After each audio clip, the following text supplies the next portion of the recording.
The New York resume is different from the Canadian resume in a couple of ways. Number one, the New York resume is one page, not two. So this means that New York wants you to get to the point quicker, and you are not attempting to put every single work experience you've ever had onto the page. It is not a curriculum vitae, which is a compendium or a compilation of everything you've ever done. It is a resume, which means only the most relevant and ideally the most recent experiences that you've had that are pertinent and relevant to your interviewer being able to make a decision about your candidacy. So you've got to be selective. Typically, a student can put anywhere between 4 and 6, but usually toward 4 work experiences on their resume while still leaving room for an interest section and an education section. There is no extracurricular section typically. Extracurriculars get embedded into the education section, and I'll show you that in a second. The focus of the resume is on your academic background, substantial work experience, typically dating 5 years back, no further, unless there's a very good reason.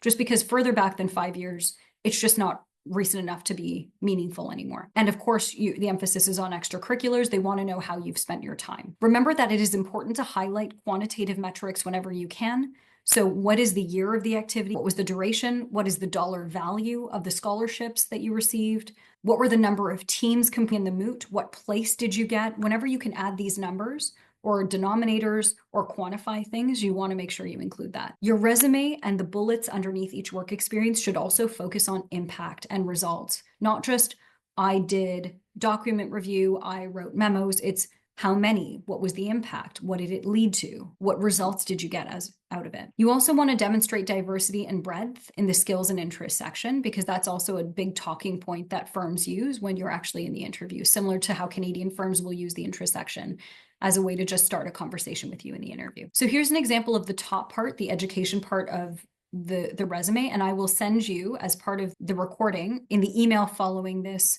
in which the link to the recording will be given. I'll also link to the New York resume template. So it's a very clean education section in which the names of the schools you have attended are listed. But in addition, you'll see that there's categories like journal, moot court, honors, leadership.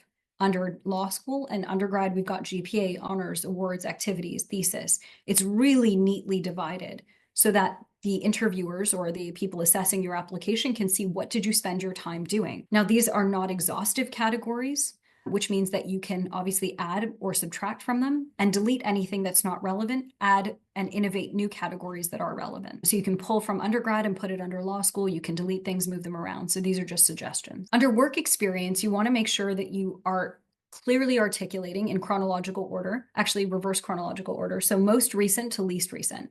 So what are you doing in present? What did you do last year, the year before, the year before? Go in order from most recent to least recent. Don't just list what you did. Try and explain in as detailed a way as possible the impact of what you did, okay?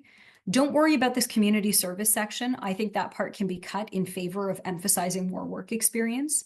So that's optional. Most people don't have enough room in a one-page resume to include it, especially if you're trying to get in 4 or 5 work experiences. And then, of course, similar to the Canadian resume, you have a language skills and interest section. And make sure the interests are diverse, spanning a range of categories from arts and culture to sports to, say, politics or science. So have a good range, because depending on who your interviewer is, they're going to pick up on different things and have different interests that you want to be able to speak to them about.